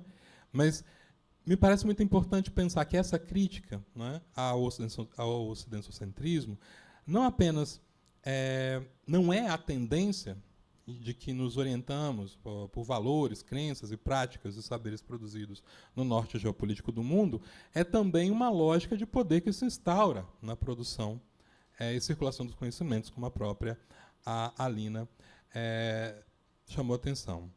Isso é filosofia, né, que aqui eu chamarei de maneira precária de dominante, desempenha um papel fundamental nesse processo, né, mesmo que paradoxalmente. Ela é, ao mesmo tempo, produto e motor desses modos de organizar o saber filosófico e também educacional. O ocidentocentrismo elege como lógica político-epistêmica quais modos de fazer filosofia são válidos e quais são parciais, precários ou imprecisos. Né? E isso finda por criar critérios rígidos de exclusão, mesmo quando não haja, né, critérios tão precisos para a inclusão de quais são os modos de produzir as filosofias que sejam os válidos. Né? É só olhar a história da filosofia que vocês vão encontrar produções diversas no seu interior. Né? No enfrentamento a esse cenário excludente, podemos apostar num espaço de um entre do que se veio fazendo. O que queremos fazer é que seja possível fazer esse jogo de forças dado nessa tensão política que hoje vemos em torno dos campos da produção filosófica. E gostaria de encerrar essa fala lembrando de uma famosa afirmação do filósofo camaronês Jean Godefroy Bidima. Né? Não podemos, e já foi mencionado aqui, não podemos entrar na filosofia, assim como na vida, se não misturados a uma história que nos precede e enredados em histórias que se tecem em torno e sobre nós. Esse texto, né, nos provoca duplamente. Nos convoca, né, a estarmos atentos às histórias, pois elas são condições para a vida e para a filosofia, mas também nos chama a atenção para as histórias que são contadas em torno de nós e sobre nós. Quem conta essas histórias e como as conta diz muito sobre as imagens que se fazem de nós. E essas imagens organizam os modos como agimos e como as pessoas agem entre si. A modernidade é uma época, mas também é uma experiência e também uma maneira de contar histórias. Essa época nos contou histórias sobre o progresso, sobre a emancipação, sobre a liberdade, sobre a igualdade, sobre a fraternidade e sobre a democracia. Nos contou sobre a descoberta de um novo mundo, sobre processos de civilização. Isso está tudo entre aspas, minha gente. Né? Como disse a Tessa, como uma espécie de parêntese na fala anterior, contém ironia. Mas nas sombras dessas histórias, encontramos outras histórias que também foram contadas e que foram importantíssimas para que acreditássemos nessas primeiras histórias modernas. Se temos orgulhos das histórias radiantes da modernidade, que foram utilizadas para dividir o mundo em raças e, sobretudo, tornou o racismo como um dos sistemas mais inteligentes e intensos que o poder já conheceu. Nesse cenário, podemos afirmar que, sendo a filosofia, né, o que é um certo gesto de contar histórias, né, sobre o mundo, sobre a experiência, sobre a verdade, sobre a justiça, sobre as relações humanas, nos cabe também disputar que vozes compõem essa narrativa. E aqui as filosofias africanas e afro-brasileiras desempenham um papel fundamental. Elas nos apresentam outras vozes, outras narrativas, outras histórias sobre quem somos, sobre quem poderemos ser, como chamou a atenção Catiúcia na abertura, no início. Não se trata de tecer histórias revanchistas. Trata-se de pôr em discurso o que ainda não somos, o que não o fomos pelo desgaste que a luta contra o racismo provocou. Porque, como a Alina chamou a atenção, lutar é desgastante, resistir é desgastante. Lutar é preciso, mas cansa, desgasta. Não que o tempo da luta tenha passado, ela ainda é necessária, sem dúvidas. Mas, junto disso, podemos também adicionar páginas de invenção, que vão além da dor, resgatando nossa criatividade, historicamente negada, nossa potência, se vocês quiserem, o amor, para quem gosta dessas coisas, né? E aqui ouvimos os sentidos da filosofia Akan de Gana. Intimidade faz uns negócios esquisitos, não foi você quem trouxe isso. Bom, aqui ouvimos os sentidos da filosofia Akan de Gana, no ideograma Sankofa, que é um pássaro com a cabeça voltada para um lado, os pés voltados para outro, né? Que recorda que observemos o passado no presente para construir futuros. É preciso, assim, fazer um mergulho outro no passado, escavando desde o presente, desde os destroços que foram deixados pela colonização e buscando neles as fissuras, as brechas, aquilo que fora naquilo que fora construído por nossas ancestrais negras, no continente africano ou na sua diáspora. E assim buscaremos elementos para inventarmos outro jeito de ser humanos, além dessa humanidade cindida que foi narrada, inventada e ensinada na colonial modernidade. Obrigado.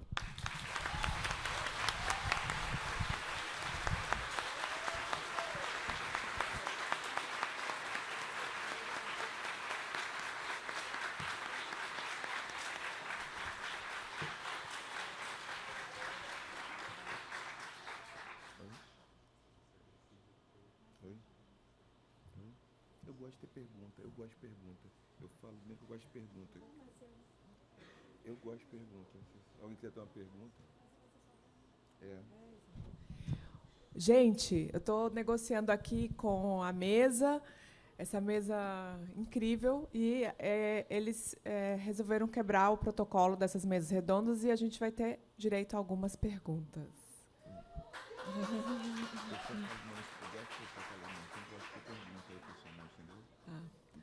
Renato está me dizendo aqui que ele pessoalmente gosta de pergunta.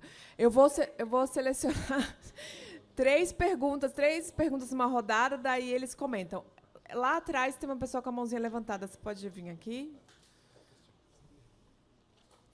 Depois a Helena Teodoro.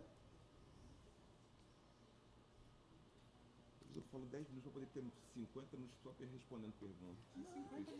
Não, desculpa. Quebrando o protocolo, acontece. Eu geralmente falo em menos tempo do que o tempo estipulado quase sempre. Por quê? Eu gosto de conversar depois quando tem as questões. Aí eu falo outra formulação. Então, eu falo, por exemplo, 30 minutos para falar, eu falo em 20. Entendeu? Para depois das perguntas, eu gasto esse tempo que eu não usei, geralmente. Eu gosto de... Pessoas falam, comentando aqui, intimidade, né? Tem intimidade com a... E eu estou nesse lado do amor, né? Esse negócio do amor, injeção de ocitocina. Adoro isso. Posso? Boa noite a todas, todos e todes. É uma satisfação estar presente nesse momento que é único, que é singular. Eu sou Juscelino, sou mestrando do Prof. Filo de Petrolina, Pernambuco, do IF Sertão. E quando eu vi a programação sobre essa plenária, o que me tocou foram os galhos concatenados, que é o álbum de um disco da banda Tchuzebá, de Petrolina. O que são esses galhos concatenados? Me perguntaram no Emprof, na apresentação de um trabalho. Eu acabei não respondendo o que são esses galhos concatenados. Então, esses galhos concatenados, hoje, é uma realidade de uma lei que nos conecta Brasil, África, a partir de 2003.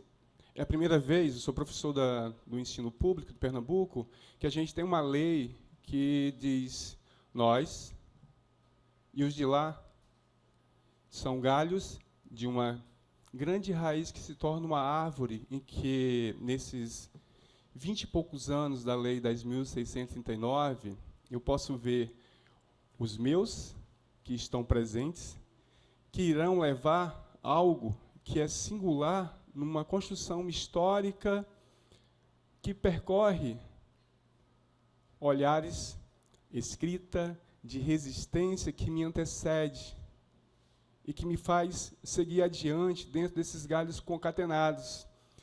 O senhor traz o Sivu Weri Fina Yozan Kofa Ayenk. Eu não sei falar iorubá, é um registro, por não saber falar. E que, na verdade, não é uma pergunta, é um agradecimento e um pedido ao professor Renato Nogueira.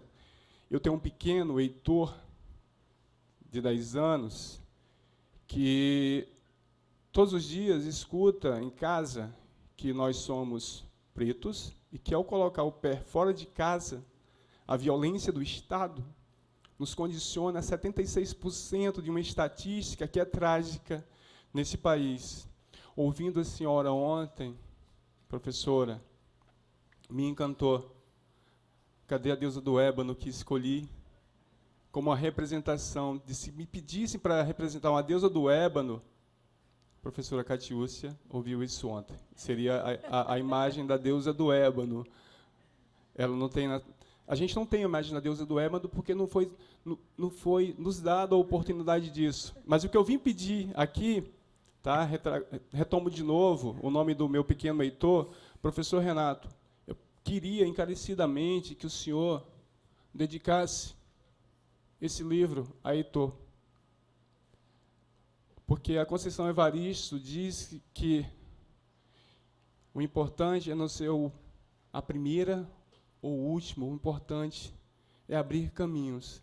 E com a leitura que o senhor traz para nós, é uma possibilidade de abrir caminhos de uma construção regada de amor. Então, eu queria a assinatura de todos que estão aqui, do senhor, dedicado ao meu pequeno Heitor, que irá carregar no seu legado uma leitura que passa pelos anos 80, da experiência da escassez, que vem daqueles movimentos negros, que me faz encontrar com o vovô do Ilê, no Pelourinho, e eu peço para tirar uma foto. Vovô, obrigado pelo Ileaie, pelo movimento que é Black Power, que não pôde ser trazido à superfície, e um momento de exceção, ou seja, de ditadura.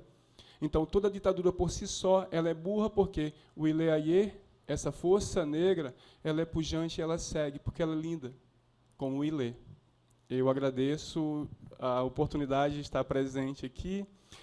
Como ontem, agradeço aos ancestrais pela leitura da professora Catiúcia, pela leitura da senhora, que ontem eu disse, no lugar do legado, é trazer a ideia do não esquecimento do outro, daquele que nos antecipado, posto que a caminhada ela é compartilhada no mundo presente, na vida presente, mas sem esquecer daqueles que lutaram para que esse dia acontecesse. Obrigado, gente. Vamos passar para a dona Helena. Juscelino, você pode passar para a dona Helena Teodoro, que ela vai fazer uma pergunta? Aí depende dela.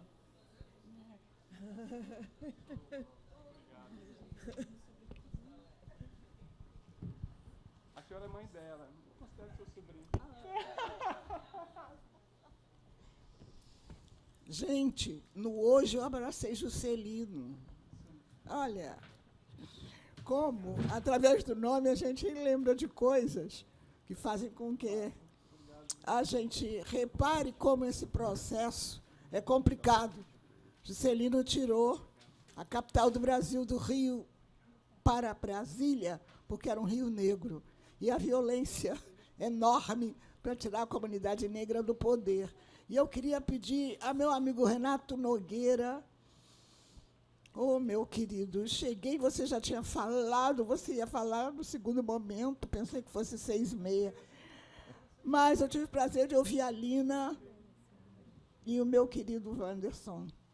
E eu queria perguntar a essa mesa, quando o Wanderson disse que não podemos esquecer essa visão anterior, eu digo, não precisamos esquecer, não. Mas a minha tese foi com base na escola idealista alemã de Max Scheler. E quem é que fala em Max Scheler?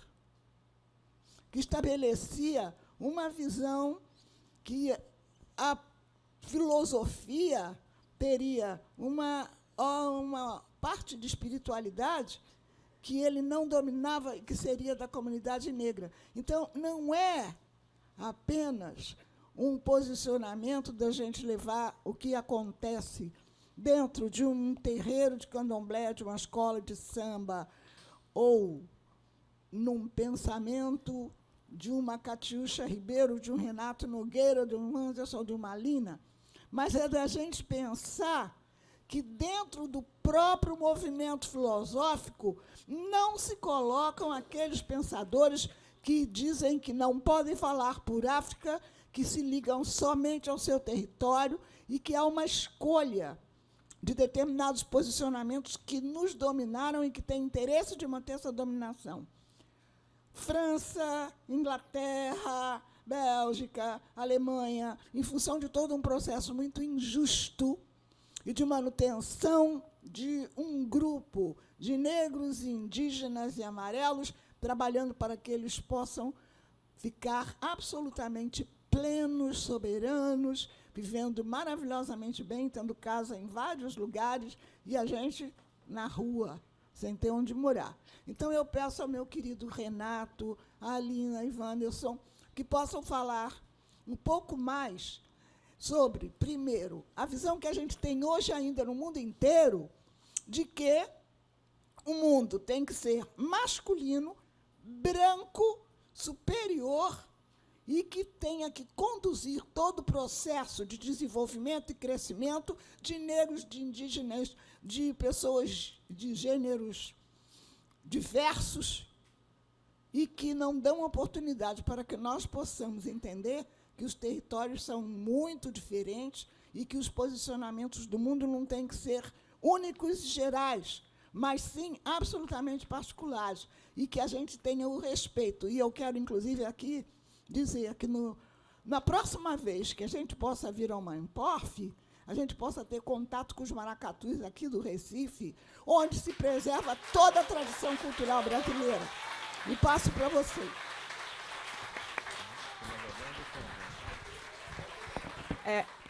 Dona Helena, vai ter maracatu na festa, viu? Logo mais, daqui a pouquinho. Gente, eu vou passar a palavra para a mesa, para eles fazerem as considerações finais. Na ordem inversa, estão me sugerindo aqui. E depois eu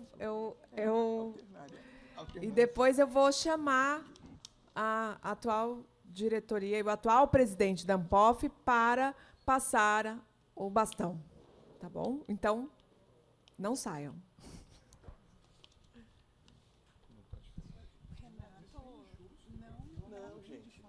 Não, mas eu acho que é para alternar, pô. Alterna. Não, mas não, porque de onde que ele falou, eu falo depois. Eu falo porque se precisar de tempo, eu falo mais curto. Eu sou mais curto para falar. Aí vai melhor. Deixa eles falarem. Deixa eles falarem. Eu falo depois. Eu dou enredo, eu fecho. Malandragem é um conceito que tem sido utilizado, mas também uma esperteza. Vocês falam mais tempo. Bom. Eu falei mentira. Eu acho que vocês trazem mais comentários, né? E essas demandas que vocês trazem para nós, eu acho que é um convite para que a gente siga pensando num coletivo, tentando imaginar, né?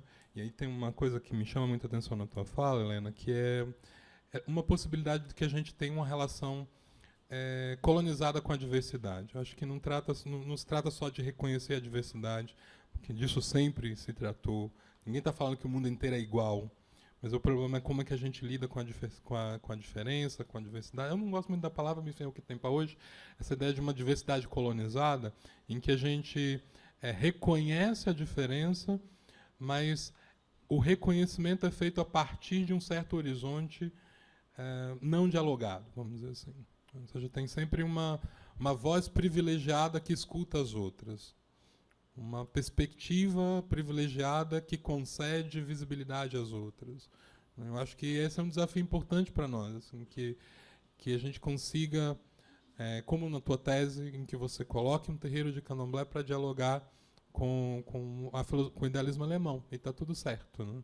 Ou seja, com o mesmo rigor, inclusive filosófico, do uso das categorias, do pensamento Nagô, de um lado, né, e do idealismo alemão de outro. Isso é um exercício bonito. E isso é muito interessante porque, quando as pessoas estão falando que a gente está aqui tentando recusar o Ocidente, deem uma olhada na tese dela, na primeira tese defendida, né, na Gama Filho, na década de 80, né, lidando com o pensamento filosófico no Brasil. Então, acho que a gente desmonta caricaturas. Eu achei importante o nosso movimento inicial de desconstruir caricaturas. É a mesma coisa que, quando eu comecei a estudar as filosofias feministas, na virada do século, as pessoas diziam que agora as feministas queriam um currículo sem homens. Onde é que foi que isso aconteceu mesmo? Bom, enfim. Mas é só para pensar que tem a história, né, das caricaturas como estratégia de desqualificação é antiga. E, sobretudo, também uma dessas maneiras de colonizar a nossa relação com o diverso, com o plural, com o múltiplo. Bom, eu vou falar rapidinho para o Renato ter seu tempo, mas eu acho que a senhora trouxe, enfim, um comentário já a partir na direção do que também eu venho pensando, trabalhando, mas, sobretudo, na questão da diversidade. E aí eu vou sempre me colocar e trazer as minhas experiências. A gente precisa desse diverso no contexto filosófico, no contexto acadêmico, filosófico, mas que esse diverso esteja presente não a partir de referências. Em que sentido?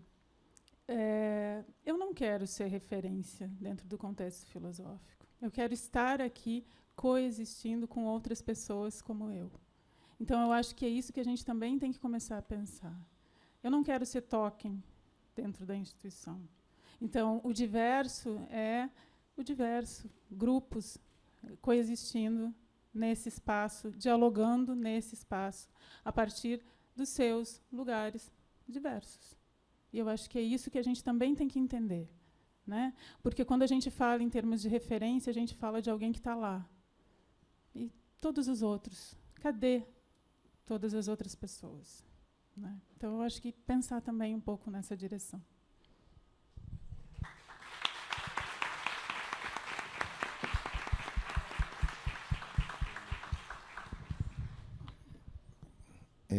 Gente, boa noite. Agradecer mais uma vez. Vou falar um pouco para a Helena, fundamentalmente minha mestra, né? Muitos anos, uma pessoa muito importante na minha trajetória, que me aconselhou em momentos fundamentais da minha vida, né? Me conheceu, né, jovem. Eu fiz, Helena, uma discussão sobre cosmofobia, cosmofilia. Falar aqui em público, né, o An tem essa intimidade. Eu realmente não falei do tema que era filosofia e raça, porque, quando eu perguntei para a organização, falou: fala o que você quiser. Então, como eu estou investindo, né, em pesquisa sobre relacionamento, eu nem li o tópico. Eu falei: fala o que você quiser. Aí eu falei: vou falar da potência do amor, potência dos afetos, né? Aí falei sobre isso especificamente. E eu fiz alguns estudos comparativos, um panorama, e terminei falando do mito de Alçar e Alcete, como o amor tem um poder regenerativo, e trouxe um paralelo, que é um estudo que foi publicado em 2023, bem recente, que fala sobre o epicárdio mesotelial. Epicárdio mesotelial é a camada protetora do coração de um indivíduo saudável. Quando ele é lesionado, ele tem dificuldade de recuperação, quase não se recupera. E se colocou ocitocina, e esse coração, esse epicárdio, foi recuperado. Só que aqui é um estudo de corações de peixes, que tem um sistema rudimentar nervoso, mas o sistema circulatório deles é muito semelhante ao nosso. Então, isso é um estudo inicial, não foi aplicado em humanos, só que eu trouxe para discutir o seguinte: tem uma teoria filosófica, a gente pode pensar com a Menemope, com mitos queméticos, de que é o amor que regenera. Mas não é o amor como aquilo que se articula ao sacrifício.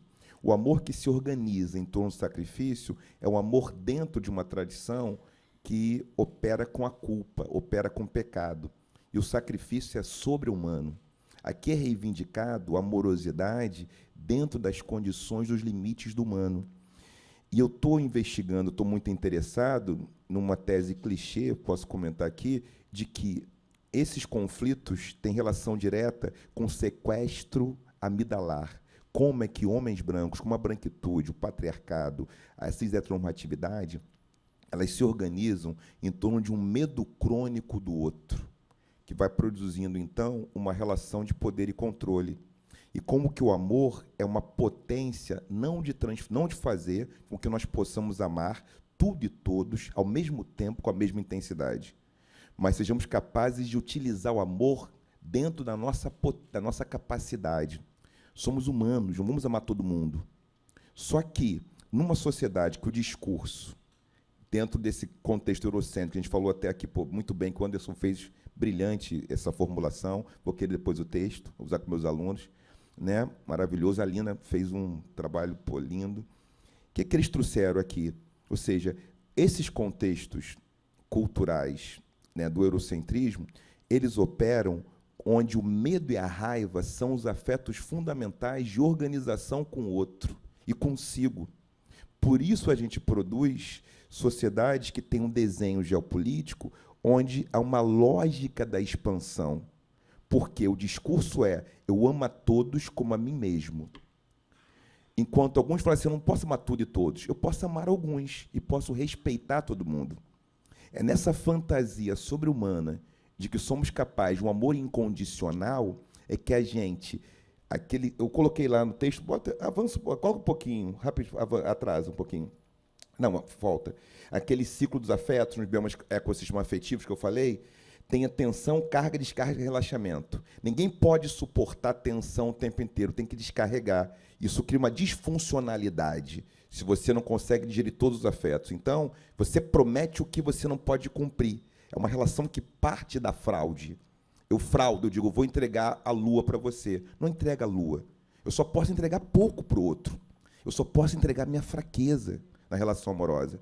Só que a gente quer fazer melhor a edição de nós mesmos. Isso é narcisismo.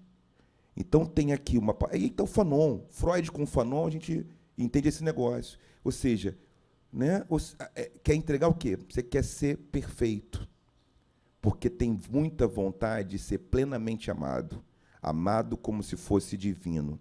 É necessário sermos amados, amadas, amados, como mortais, como fracos.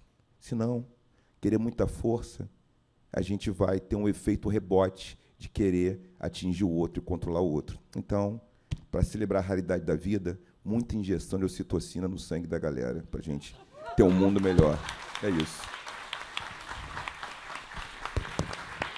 Não vai amar todo mundo, sem problema, respeita todo mundo. Obrigada, gente. Foi uma alegria poder estar aqui nessa mesa com o Anderson, a Lina e Renato. Eu agradeço muito. Espero que vocês tenham tirado foto para eu ter esse registro. Viu, colegas?